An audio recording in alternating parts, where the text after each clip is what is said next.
2010 সালের যে হজ, এই হজ শেষ করার পর ওই হজটা তিনি রাষ্ট্রীয় মেহমান হিসাবে আল্লামা সাঈদী গিয়েছিলেন কিং আবদুল্লাহর আহ্বানে।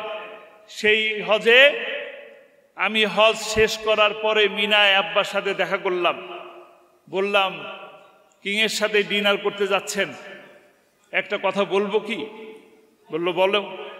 আমি বললাম যে আপনি 5 বছর এখানে থেকে যাওয়ার জন্য অনুরোধ করেন। তো তিনি আমার দিকে চোখ কটমটো করে তাকালেন। কেন? তোমার কি মনে হয় আমি স্বাধীনতা বিরোধী? আমি কি স্বাধীনতা বিরোধিতার সাথে জড়িত ছিলাম? আমি কি চোর? আমি কি ধর্ষক? তিনি কি তাই ছিলেন? তিনি তাই ছিলেন না। কিন্তু ইচ্ছে করলে তিনি এই দেশের বাইরে মিডল ইস্ট বলেন, ইউরোপ বলেন, আমেরিকা বলেন, অনেক দেশে থাকার সুযোগ ছিল। অধ্যাপক গোলাম আজম সাহেব, তার 5টা ছেলে লন্ডনে থাকে, ইংল্যান্ডে থাকে।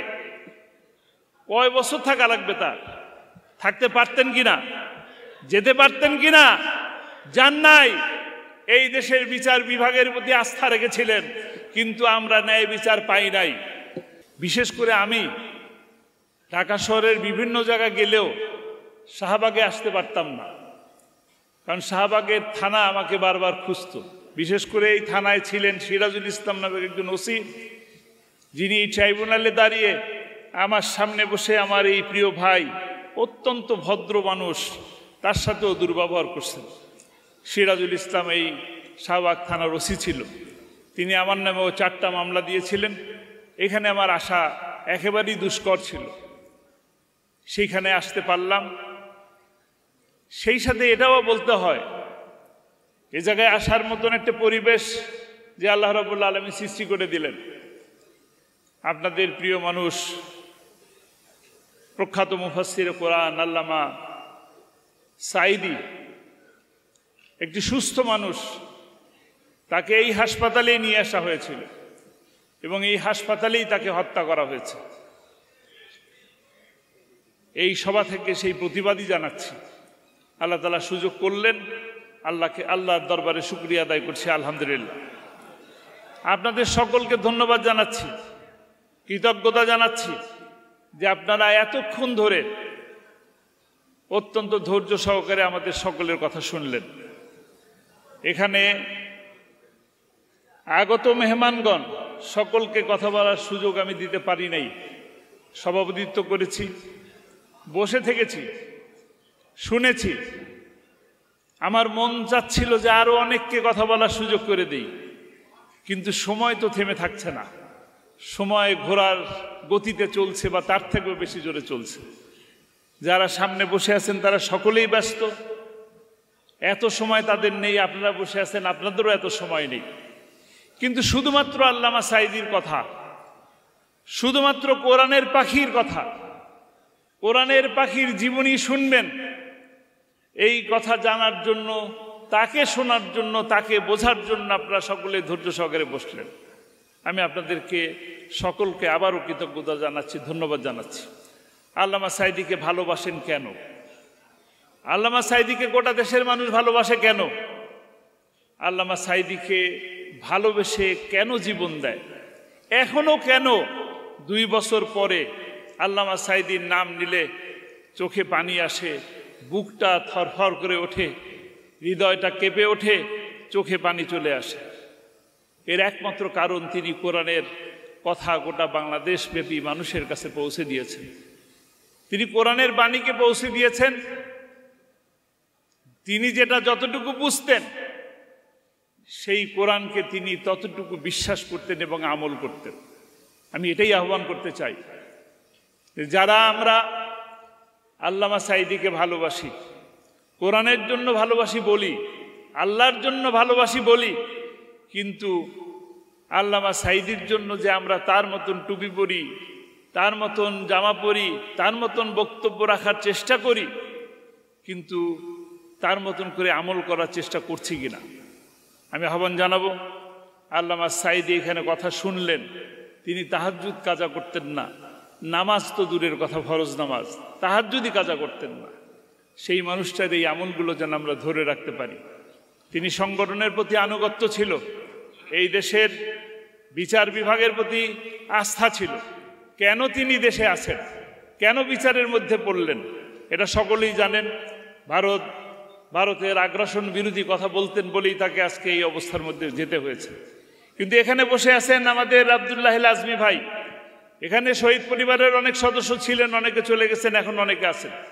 আপনারা বিশ্বাস করবেন কিনা, আমাদের মতন আমি সহ আমাদের পরিবার যারা আজকে শহীদ পরিবার, তারা প্রত্যেকের এই বাংলাদেশের বাইরে বিভিন্ন দেশেই থাকার মতন সুযোগ ছিল, বছরকে বছর থাকার মতন সুযোগ ছিল, কিন্তু বাংলাদেশের বিচার ব্যবস্থার প্রতি আস্থা এবং বিশ্বাস ছিল বলেই তারা এই দেশের প্রতি আনুগত্য করে থেকে গেছেন।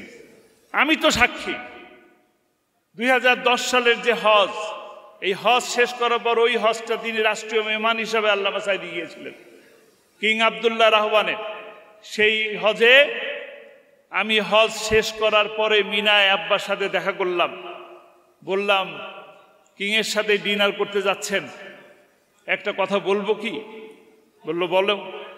আমি বললাম যে আপনি 5 বছর এখানে থেকে যাওয়ার জন্য অনুরোধ করেন। তো তিনি আমার দিকে চোখ কটমটো করে তাকালেন। কেন? তোমার কি মনে হয় আমি স্বাধীনতা বিরোধী? আমি কি স্বাধীনতা বিরোধিতার সাথে জড়িত ছিলাম? আমি কি চোর? আমি কি ধর্ষক? তিনি কি তাই ছিলেন? তিনি তাই ছিলেন না। কিন্তু ইচ্ছে করলে তিনি এই দেশের বাইরে মিডল ইস্ট বলেন, ইউরোপ বলেন, আমেরিকা বলেন, অনেক দেশে থাকার সুযোগ ছিল। অধ্যাপক গোলাম আজম সাহেব, তার 5টা ছেলে লন্ডনে থাকে, ইংল্যান্ডে থাকে। কয় বছর থাকা লাগবে তার? থাকতে পারতেন কিনা? যেতে পারতেন কিনা? যান নাই। এই দেশের বিচার বিভাগের প্রতি আস্থা রেখেছিলেন, কিন্তু আমরা ন্যায় বিচার পাই নাই। এদেশের আজকে কালকে আগামী 2-4 দিন দেখেন, বাংলাদেশের অসংখ্য নেতারা, কেন্দ্রীয় পর্যায়ের জাতীয় পর্যায়ের নেতারা চিকিৎসার জন্য বিদেশে চলে যাচ্ছেন। কিন্তু এই দেশকে ভালোবেসে বাংলাদেশ জামাত ইসলামীর আমির ইচ্ছে থাকলে, সুযোগ থাকা সত্ত্বেও তিনি এই দেশের মাটিতে এই দেশের চিকিৎসা ব্যবস্থার প্রতি আস্থা রেখে বুকটা ফেরে দিছেন, এই বুকের চিকিৎসা করেছেন। আল্লাহর উপর তো আস্থা ছিলই, আল্লাহ যতদিন হায়াত রেখেছেন থাকবেন। বাংলাদেশ জামাত ইসলামীর সাথে যারা জড়িত আছেন তারা সকলেই বাংলাদেশকে ভালোবাসেন বলেই এই দেশকে ভালোবেসে জীবন দিয়েছেন, এবং আগামীতেও এই দেশকে ভালোবেসে তারা জীবন দিতে প্রস্তুত আছে। যারা জীবন দিয়ে গেলেন তারা এই দিন প্রতিষ্ঠার জন্য, আল্লাহর কোরআনের বাণীকে প্রতিষ্ঠা করার জন্য জীবন দিলেন। আমরা আহ্বান জানাবো, আপনারা আজকে শপথ নেবেন, যে মানুষগুলো জীবন চলে গেল তারা আর ফিরে আসবেন না, কিন্তু তারা স্বপ্ন দেখেছিলেন। আল্লামা সাঈদী এক কথা বারবার বলতেন, সারা বাংলাদেশে কোরআনের রাজ প্রতিষ্ঠা হয়েছে, এই দৃশ্য দেখে যেন আমার মৃত্যু হয়। তার তো সেই দৃশ্য দেখার সৌভাগ্য হলো না, কিন্তু তার যে স্বপ্ন, এই স্বপ্ন বাস্তবায়ন করার দায়িত্ব এখন কাদের? আমরা কি রাজি আছি? আমরা রাজি আছি? কারা কারা রাজি আছি? আমরা যদি রাজি থাকি, আগ্রাসনের বিরুদ্ধে, দুর্নীতির বিরুদ্ধে, অপশাসনের বিরুদ্ধে আজকে সকল পীর, আলেম, ওলামা, কওমি, আলিয়া আজকে এই মঞ্চ থেকে আল্লামা সাঈদীর প্রতি ভালোবাসা দেখিয়েছেন।